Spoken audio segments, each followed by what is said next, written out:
nós tínhamos 3 aulas e o tema básico é a sociedade harmônica, né?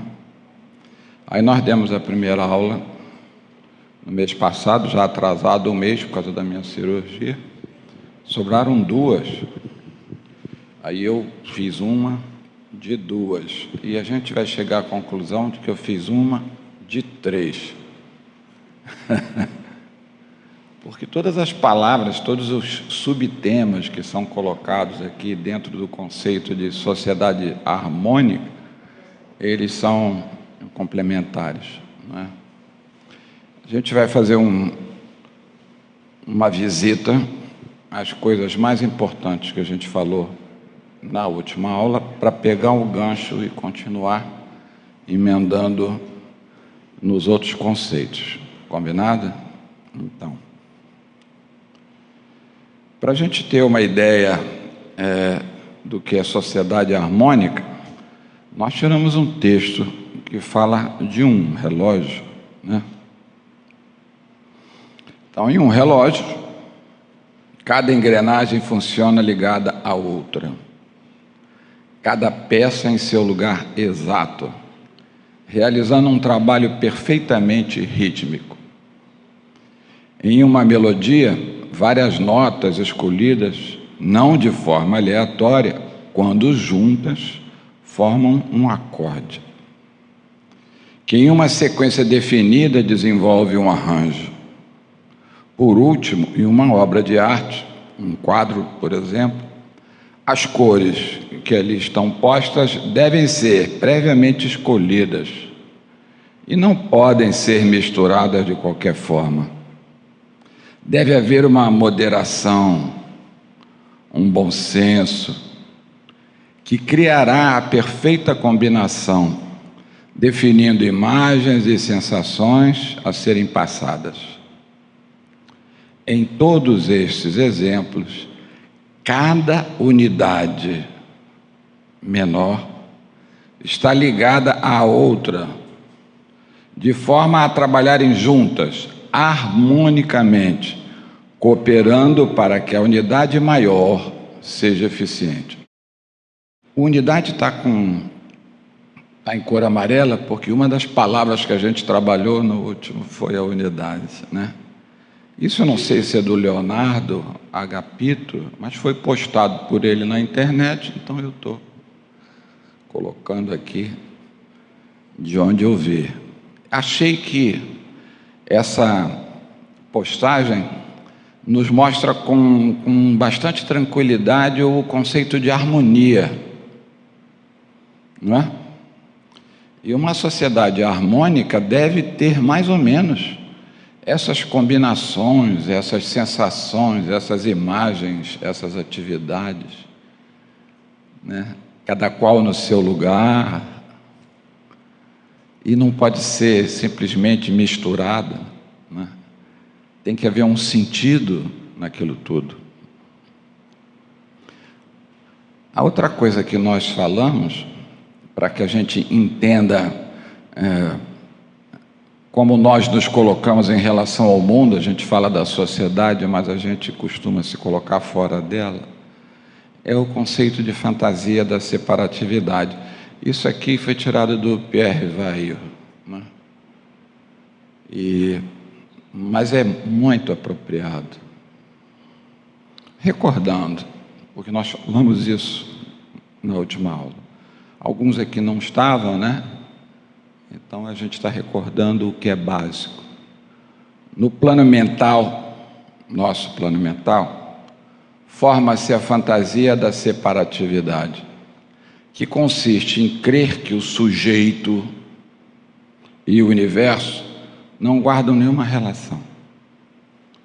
A gente se vê fora, né? É uma fantasia, uma ilusão. O problema da fantasia da separatividade é que, a partir do momento em que vemos o mundo exterior como algo apartado de nossa própria natureza, começamos a levantar fronteiras imaginárias, a criar limites. Todos os conflitos nascem desses limites fantasiosos, né? Apego, medo, ciúme, orgulho, egoísmo, raiva, estresse, sofrimento são filhos diretos da fantasia da separatividade. A busca do prazer, da felicidade, da alegria, sempre é feita fora de nós, quando de fato devem ser buscados dentro de nós. Por que que isso é importante? Se a gente vai falar de sociedade, vai falar de coletivo, não é? E a gente tem que fazer parte dessa coletividade, não pode se sentir apartada dela. Mas, na realidade, o nosso comportamento é sempre esse. Nós olhamos o mundo como se não fizéssemos parte desse mundo. Nós e o mundo. Então, ver o mundo e se sentir um cidadão do mundo é um desafio para nós.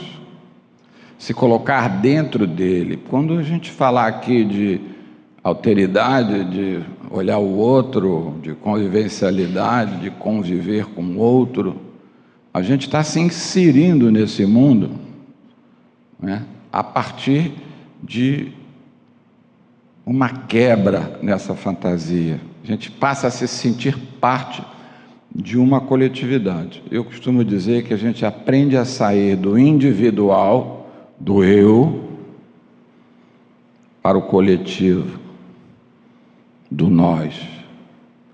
Então eu passo a me sentir parte e não sofro mais essa ilusão, essa fantasia, que é uma fantasia mental, que todos nós temos. Ainda dentro desse aspecto da fantasia da separatividade, nós colocamos também uma declaração muito importante, que é a Declaração das Responsabilidades Humanas, que foi colocado na Costa Rica, né, em 1989. Tudo o que existe faz parte do desenvolvimento de um universo interdependente. Ninguém é independente. Daí a fantasia da separatividade ser uma falha, né? Todos os seres pertencem a esse universo, têm uma origem comum e seguem caminhos concomitantes. Consequentemente, a evolução e o desenvolvimento de toda a humanidade e de cada ser humano é parte integrante da evolução do universo. Reparem como essa declaração, ela tem tudo a ver com o que a gente acredita no espiritismo, não é verdade? Mas isso aqui não é uma declaração espírita. Muitas pessoas que escreveram isso pensam numa única vida, né? Pensam numa única vida, não pensam que, na realidade, essa evolução e esse desenvolvimento não se dá num único salto. Diria até que é impossível se dar num único salto. Você não vence essas fantasias numa única etapa, não tem como. Nós aprendemos uns com os outros através da experiência, desenvolvemos os nossos saberes, e um dos saberes é o saber viver, né? E num único salto não dá. Mas como isso foi colocado para a nossa humanidade como um todo, e as pessoas que desenvolveram isso, com certeza, desenvolveram isso de forma bastante intuída, né? Vejam como as palavras são totalmente alinhadas com tudo que nós pensamos, né? A outra coisa que nós falamos na última aula foi sobre diversidade, que seria o tema, parte do tema da última aula, que seria hoje. O que nós falamos na primeira aula é suficiente, a visão de que as coisas são diversas. Interessante é que essa noite eu tive um sonho assim, diferente. Tanto é que quando eu fui fazer essa palestra, eu me lembrei do sonho. Eu dizia que cada um de nós, eu dizia para alguém, é totalmente diferente do outro. Não tem nada igual. Nós temos a mesma natureza, que provém da criação, mas que nós somos totalmente diferentes. Então, imaginando quantos seres diferentes existem nesse cosmos, diríamos uma infinidade. Era isso que eu dizia. Todos somos diversos. O Eloy bota isso em termos de evolução. Ele diz que a escada da evolução é assim, é uma escadinha que a gente vai subindo nela, né? Mas só tem um em cada degrau. Não cabem dois no mesmo degrau. É semelhante ao que eu falei, né? Cada um de nós está num degrau e não tem ninguém junto com a gente naquele degrau. Aquele degrau é nosso. E só nosso, né? Bom, sobre diversidade, o que nós dissemos? Que diversidade significa variedade, pluralidade, diferença.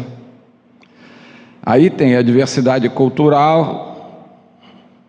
As culturas são muitas, elas são diferentes, as origens são diferentes, as histórias são diferentes, as linguagens, as tradições são diferentes, as religiões, os costumes. Então, essas culturas, elas são diversas. No nosso planeta existe uma diversidade de cultura, né?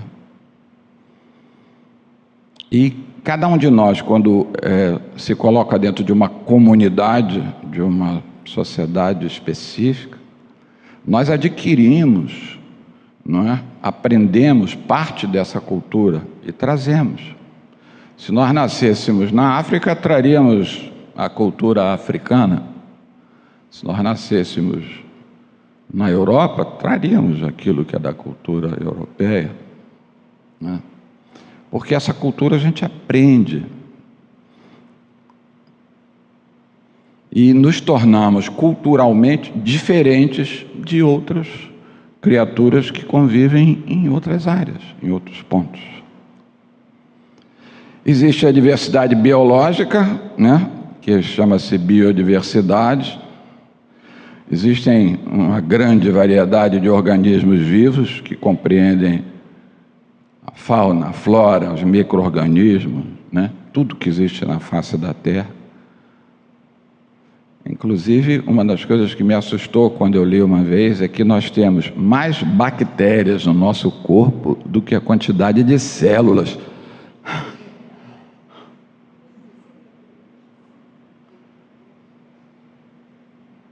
Sabiam? Quem não sabia, fica sabendo hoje.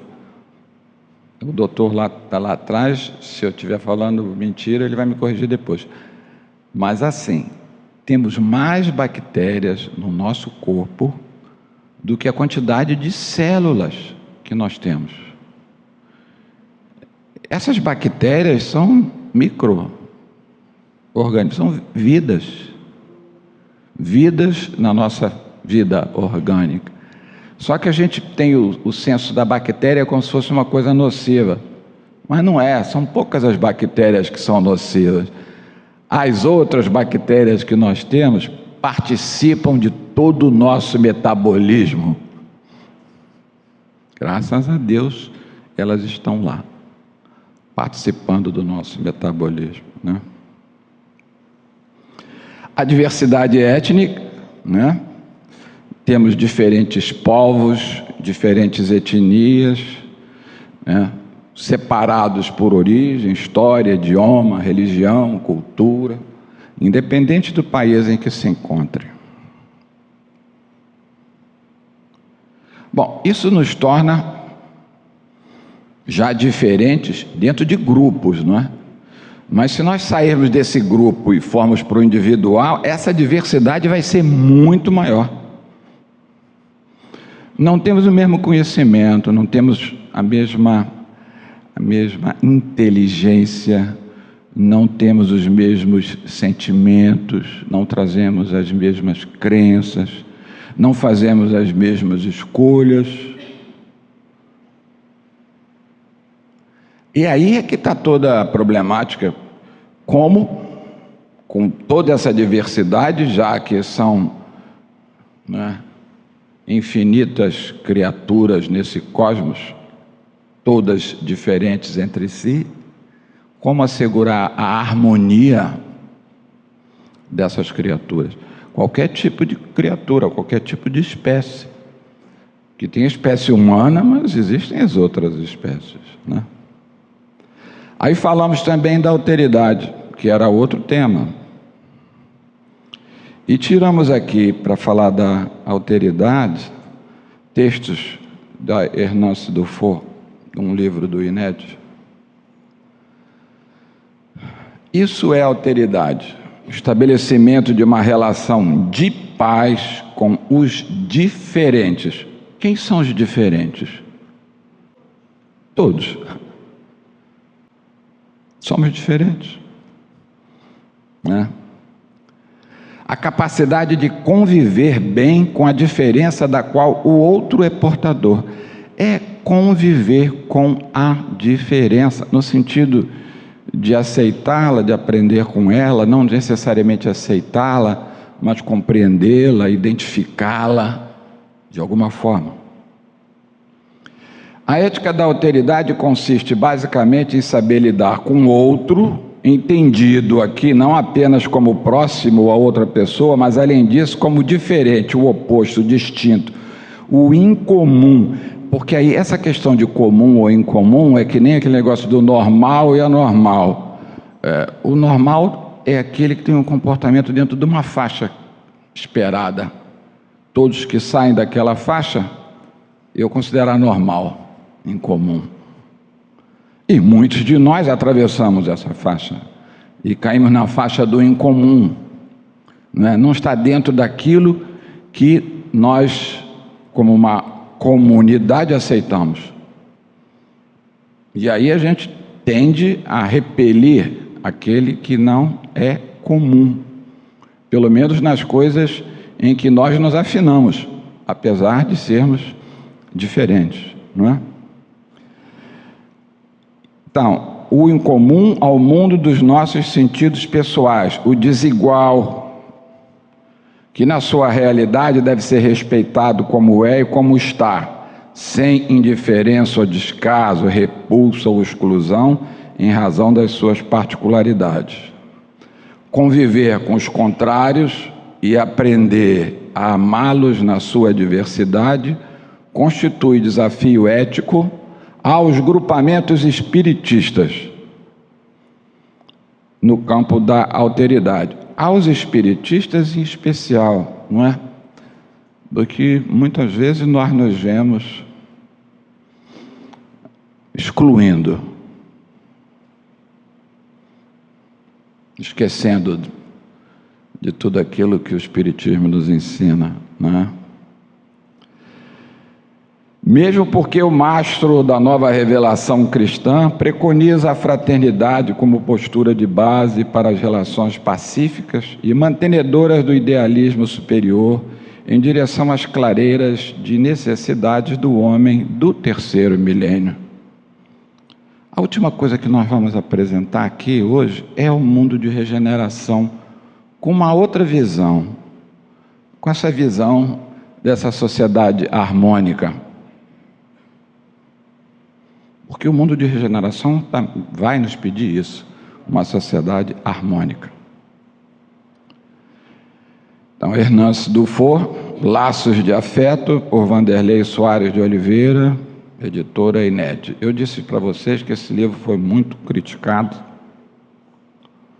Falaram que o médium não era médium, não sei o quê, que a Hernance que assinou não era Hernance.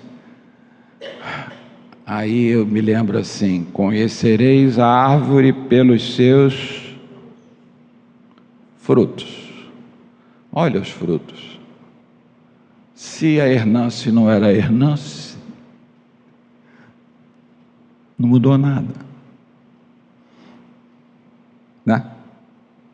Olha, eu percebo assim, né? Não sei se vocês conseguem perceber como eu.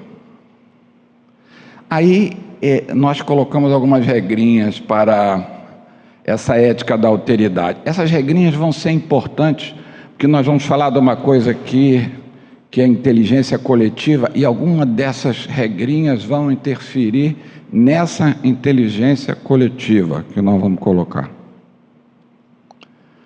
Primeira regrinha é conhecer a diferença. Não somos iguais, somos diversos. Onde? E só tem um jeito de a gente conhecer a diferença. Qual é o jeito? Acolhendo. Se não acolher o outro, não identifica a diferença. Se simplesmente rejeitar o outro, não tem esse conhecimento da diferença. Né? Interessante é que esse acolhimento, né, como diz o César, acolher é pegar no colo, né? Então, pega no colo, acolhe. Aí, no acolher, a gente passa a perceber melhor aquele que nós estamos acolhendo, com todas as diferenças, com todos os nossos preconceitos. Temos que vencer esses preconceitos, esses estereótipos éticos que nós trazemos e que às vezes foram colocados culturalmente dentro da nossa mente, através da educação e às vezes até dentro da própria família, porque ouvimos aquilo a nossa vida inteira, né? E nesse acolhimento eu tenho que guardar a abertura de afeto ao diferente, não só ao diferente, mas também a abertura à diferença. Ficar aberto àquela diferença, né? Até porque, de repente, o diferente sou eu. E a minha diferença, talvez, se bem analisada, não seja mais adequada para o relacionamento. Depois que eu conheço a diferença, eu tenho que compreendê-la. Vou avaliar, vou analisar quais as razões dessa diferença. Por que existe tanta diversidade entre aquele que é o outro e nós, aquele que é o incomum e nós, não é? A gente tem que tentar penetrar na essência daquele ser e tentar fazer sentido naquilo tudo, não é? Aprender com aquilo ali, que é a terceira regra. Aprender, tentar aprender com a diferença. Vejam que é um processo de aprendizado ou de aprendizagem. Eu conheço a diferença, compreendo a diferença e aprendo com ela. Essa fase é que nos dá acesso mútuo, aceitação mútua, né? Que no momento que eu aprendo com aquela diferença, a aceitação passa a ser completa. E aí, aquela questão de amar o próximo fica mais clara. Porque se a gente só ama o próximo, que é o próximo que pensa como nós, que age como nós, ou que tem mais semelhança do que diferença em relação a nós próprios, nós não estamos seguindo o maior dos mandamentos, né? Ou similar ao maior. Não estamos amando a criatura, que é a nossa irmã em humanidade, né? Bom, isso ainda foi a aula passada. Hoje, nós vamos fechar essas ideias aí, falando de inteligência coletiva. E na aula passada, para que a gente entendesse o conceito de sociedade e esse conceito de harmônico ou desarmônico, nós fomos lá na biologia. Eu até brinquei, disse que a gente está fazendo o concurso para o Enem, porque eu coloquei coisas aqui que eu não estudei na minha biologia, né? E aí vimos as espécies, falamos das abelhas, falamos de todo tipo de de afinidade, né, de culturas, de sociedade, como é que era aquilo? E aí saímos para a sociedade humana, não foi? E aí, hoje a gente vai tentar sair um pouquinho dessa biologia, mas antes de sair eu vou fazer uma pergunta. Inteligência coletiva, imaginem uma colmeia. Não parece ter uma inteligência naquilo tudo? E a coletiva? Um formigueiro, né? Não é? Porque aquilo é uma sociedade. Harmônica. Né? Mas é dessa inteligência que nós estamos falando. Então a pergunta que eu faço é: inteligência coletiva seria algo como colmeias, formigueiros ou grupos que juntos conseguem desenvolver um sistema inteligente? Seria isso?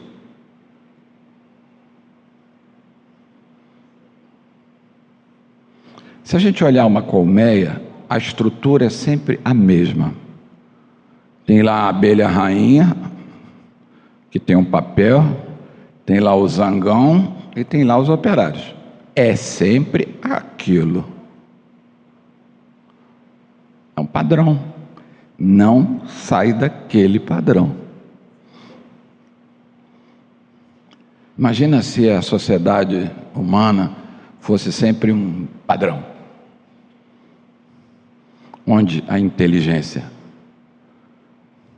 Porque a inteligência está exatamente na nossa capacidade de trabalhar o conhecimento para resolver problemas diferentes e fazer com que aquilo se modifique.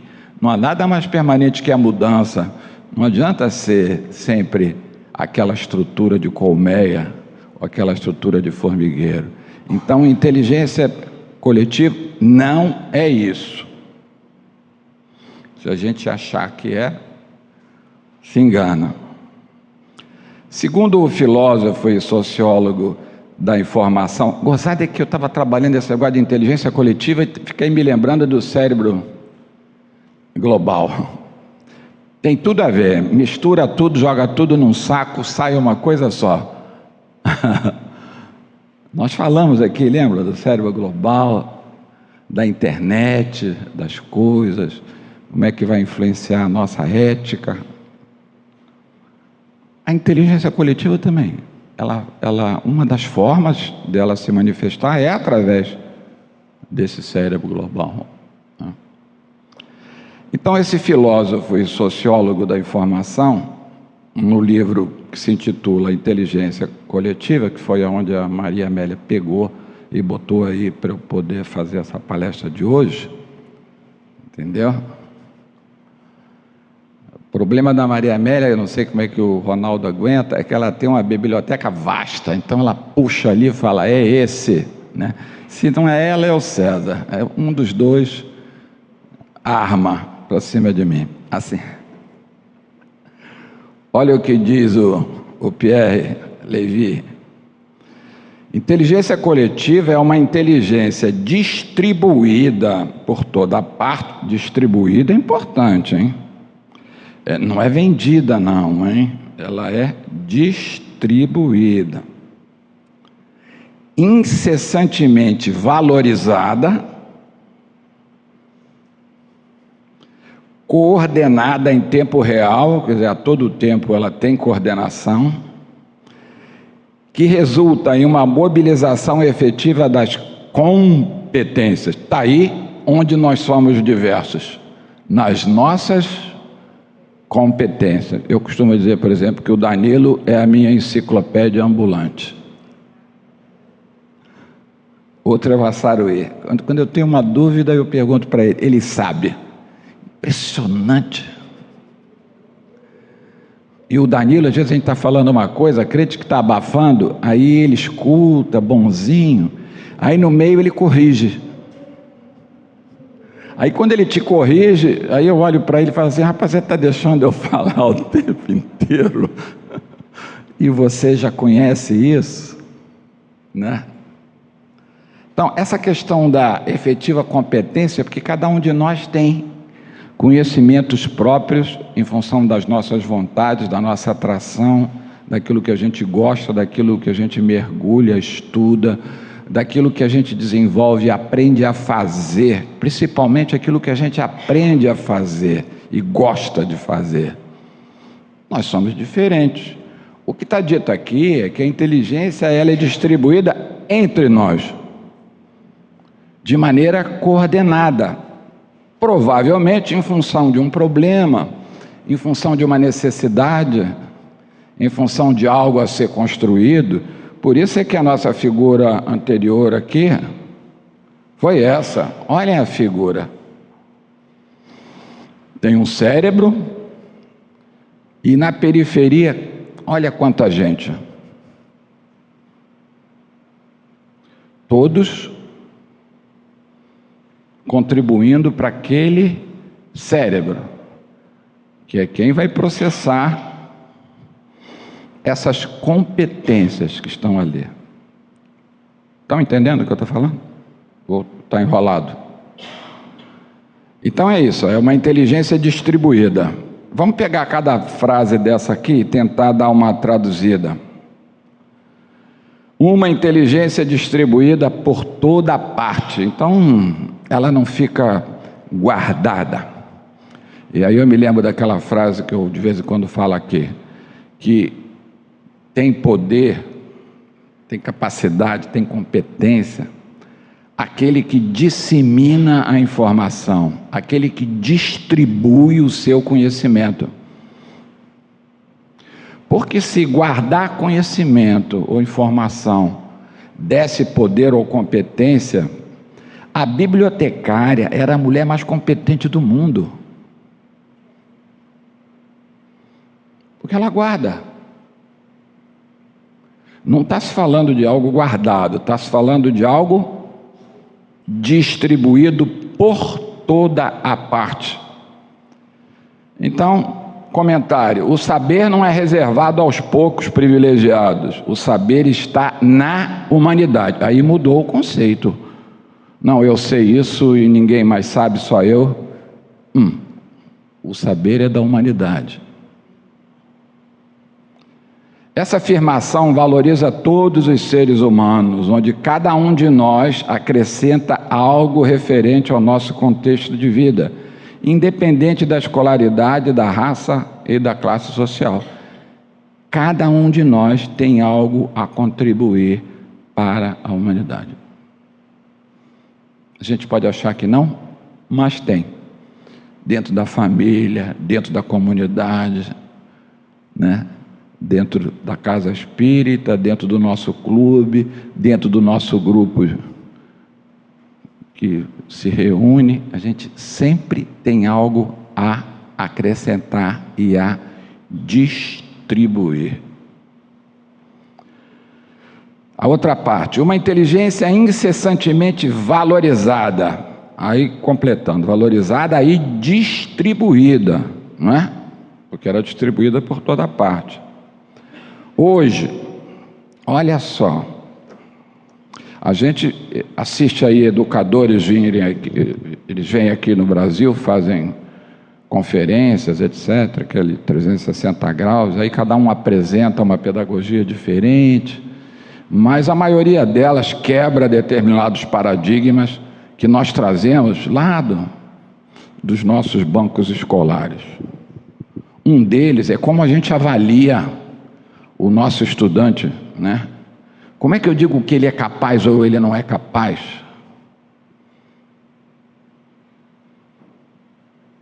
Então, olha só.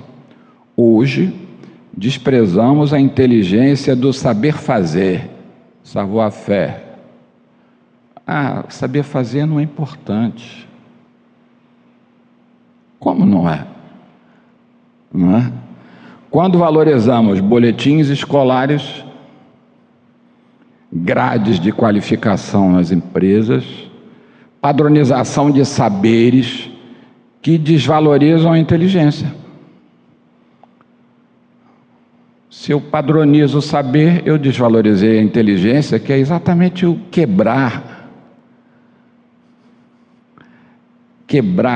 com essa padronização, porque a pessoa inteligente processa informações com rapidez e quebra determinados padrões, não é?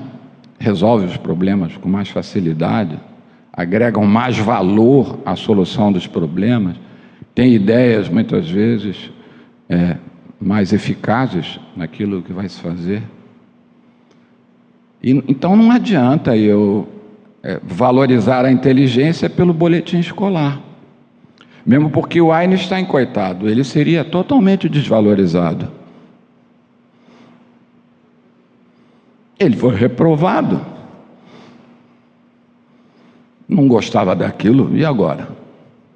E às vezes a gente tem o nosso filho, o nosso neto, e a gente fica fazendo a mesma coisa, mas não tenta perceber qual é a vocação dele, o que o atrai, o que ele faz de bom, o que ele tem de melhor, o que ele acrescenta para nós, o que ele distribui para nós,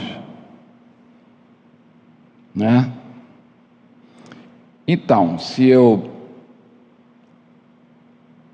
passo a padronizar o conhecimento e avaliar por aquilo ali, eu estou desvalorizando a inteligência.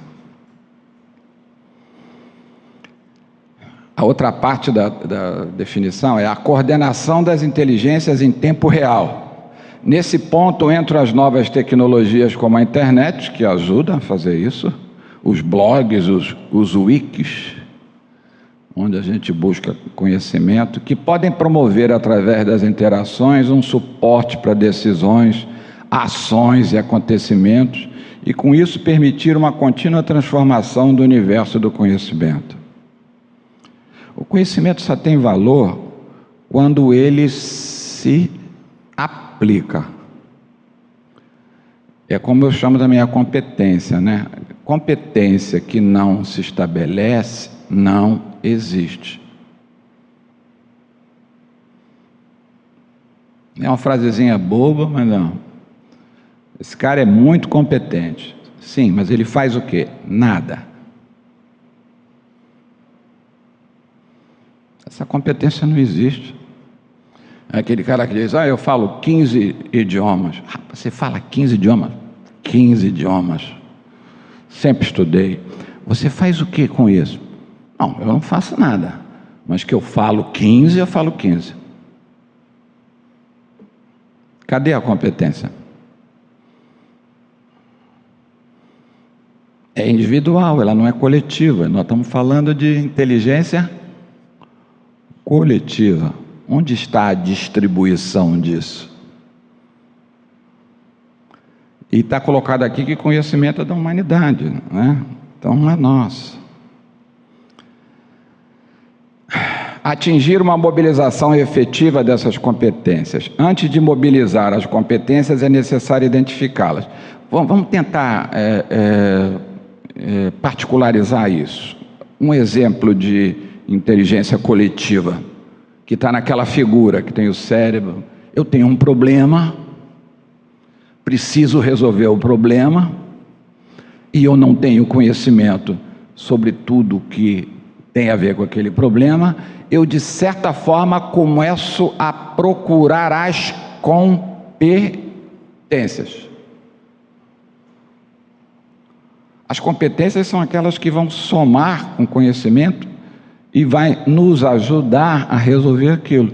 Quando nós, nas nossas organizações, juntamos um grupo de trabalho e que a gente escolhe as coisas assim, vou botar o assistente social, vou botar o não sei quem, vou botar o administrador, boto competências diferentes ao longo da mesa, o que eu quero com isso? É que cada um deles tenha condições de agregar valor segundo o conhecimento que ele tem, não é isso? Então, esse atingir a mobilização e identificar essas competências vai desde um grupo em que eu vou buscar consenso até uma coletividade maior, uma sociedade inteira, dependendo do tipo de problema que a gente queira resolver, até problemas da própria humanidade, e que devem ser discutidos pelos órgãos competentes, pelos fóruns competentes. Então, Tenho que mobilizar competências, porque elas existem, nós somos diferentes, elas estão aí. Como o saber está distribuído em todos nós, precisamos usar novas formas de identificar as competências de cada um, não com o propósito do lucro ou com visões empresariais, mas identificar suas inteligências e valorizá-las. Na era do conhecimento, deixar de reconhecer o outro em sua inteligência é recusar-lhe sua verdadeira identidade social, é alimentar o ressentimento e a hostilidade. Bom, a gente fala muito de inteligência, mas fala de conhecimento. Conhecimento não é inteligência. Mesmo porque o conhecimento é mutável e a inteligência é a capacidade de eu trabalhar esse conhecimento. E é isso que eu quero fazer, trabalhar esse conhecimento, desenvolver esse conhecimento, evoluir esse conhecimento, não é? Então, os saberes, eles são ligados ao conhecimento, né? E a inteligência trabalha esses saberes, mas a gente vive em função desses saberes. A gente pode dizer que o nosso espaço de vida é um espaço conhecer, viver. Não tem vida sem conhecimento, por mais simples que ele seja, né? Um exemplo de inteligência coletiva é o crowdsourcing. Nossa, nome bonito, hein? É colaboração coletiva. Isso aí é simples assim, ó. Eu preciso resolver um problema, eu lanço isso numa rede social e deixo que venha. E vem. Vai ter todo tipo de contribuição gratuita. Aquele que conhece vai e divide comigo, né? Então, é uma atividade que se caracteriza, é uma inteligência coletiva, porque combina os esforços voluntários, identificados ou de trabalhadores em tempo parcial, num ambiente onde cada colaborador, por sua própria iniciativa, adiciona uma pequena parte para gerar um resultado maior. Vocês já entraram na Wikipédia? Não tem temas que estão em aberto?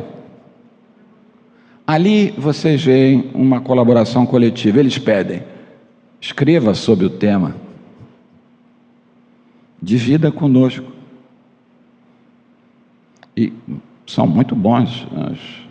Os temas são desenvolvidos com bastante simplicidade e abrangência, né?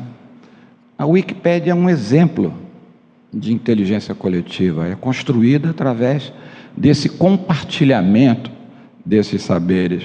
É um crowdsourcing. O saber não se trata apenas do conhecimento científico, mas do conhecimento que qualifica a espécie Homo sapiens, o homem que pensa, né? O homem que sabe. Sempre que um ser humano organiza ou reorganiza a sua relação consigo próprio, com o cosmos, envolve-se numa atividade de conhecimento, uma atividade de aprendizagem. O saber é coextensivo à vida. Por isso a gente diz, o espaço é saber viver, ou viver saber, ou conhecer viver, ou viver conhecer, dá no mesmo. Trata-se do espaço do viver saber, ou conhecer viver, e da inteligência coletiva que poderia organizar a existência e a sociabilidade das comunidades humanas.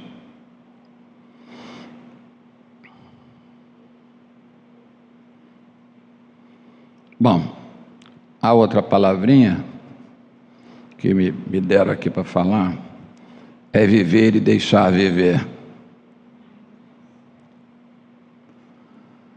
É necessário primeiramente reconhecer que todo ser humano tem algum conhecimento, mas nenhum ser humano tem todo conhecimento sobre tudo. É necessário compreender que cada indivíduo possui conhecimento em suas particularidades e possui experiências vividas ao longo da vida e que podem ser partilhadas. Todos temos o que distribuir e partilhar. É necessário partilhar as ideias e a propriedade intelectual.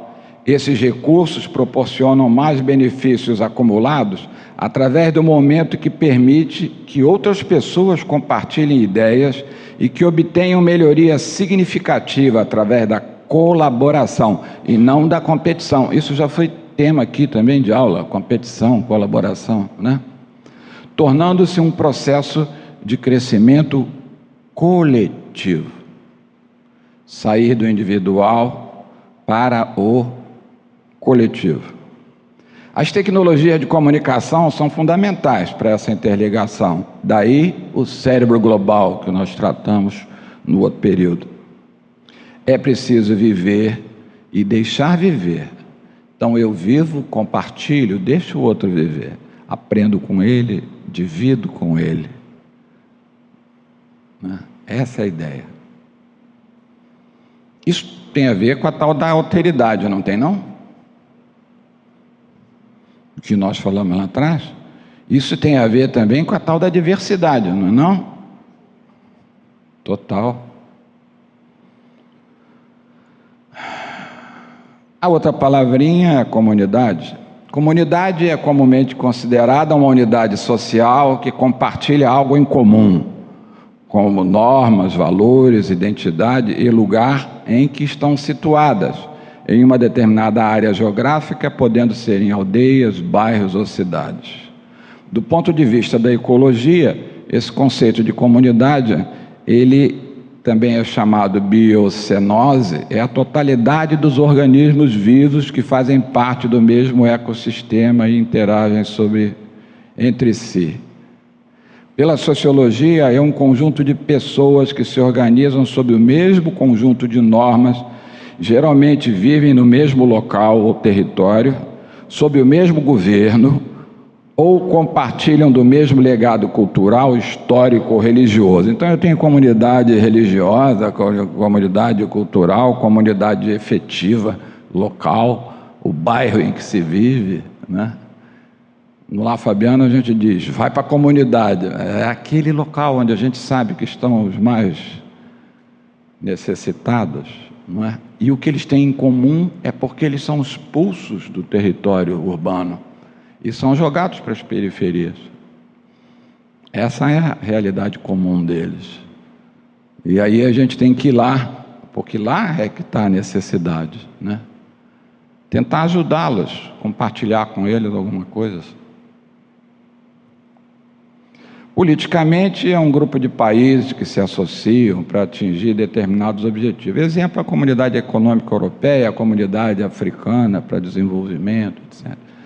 São comunidades de países que são criadas, né?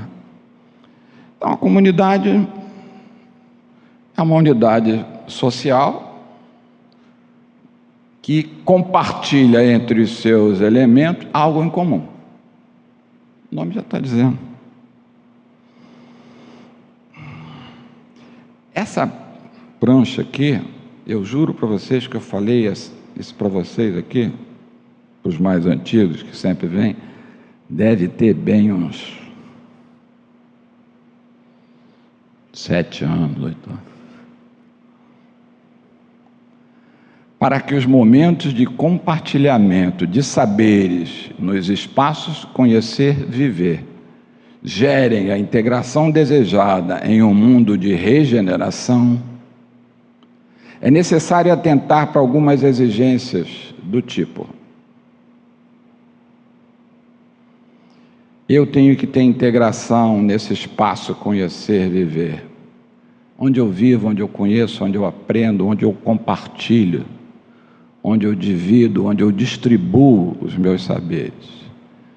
E aí, nesse espaço que tem que ser integrado, eu preciso perceber a existência da diversidade, a necessidade do diálogo, da troca, a necessidade do amor, no seu conceito mais profundo, o compromisso com o mundo, a convivencialidade, aceitando o outro como legítimo outro, o relacionamento consigo, com os outros e com o meio, são as nossas ecologias, a relação equilibrada entre o intelectual e o afetivo, para que a gente não pense só no intelectual e esqueça a necessidade do afeto, do acolhimento, e a autoconsciência, ou o conhecimento de si mesmo, sem a fantasia da separatividade.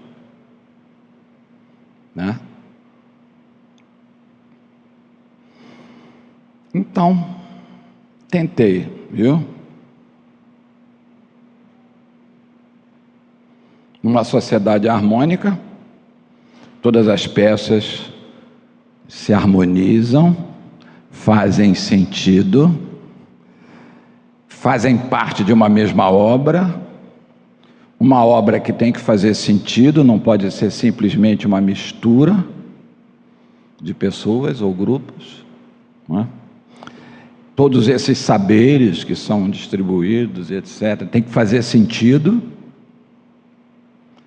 Essa sociedade harmônica, ela se caracteriza pela diversidade, todos somos diferentes sobre vários aspectos. Eu preciso conviver com essas diferenças, identificando as diferenças, conhecendo as diferenças e aprendendo com elas. E aprender com as diferenças significa compartilhar e aprender com os outros. Inteligência coletiva. Viver e deixar viver nos espaços em que nós vamos aprender e a conviver. E sair do individual para o coletivo, sendo seres participantes de comunidades, não importa que tipo de comunidade, mas que eu não pense mais que eu estou apartado do mundo, isolado do mundo, que o mundo existe fora de mim, sou eu e o mundo. É preciso que a gente consiga uma única unidade em toda essa diversidade. E aí essa unidade não é do planeta Terra, né? É desse cosmos que está em torno de nós.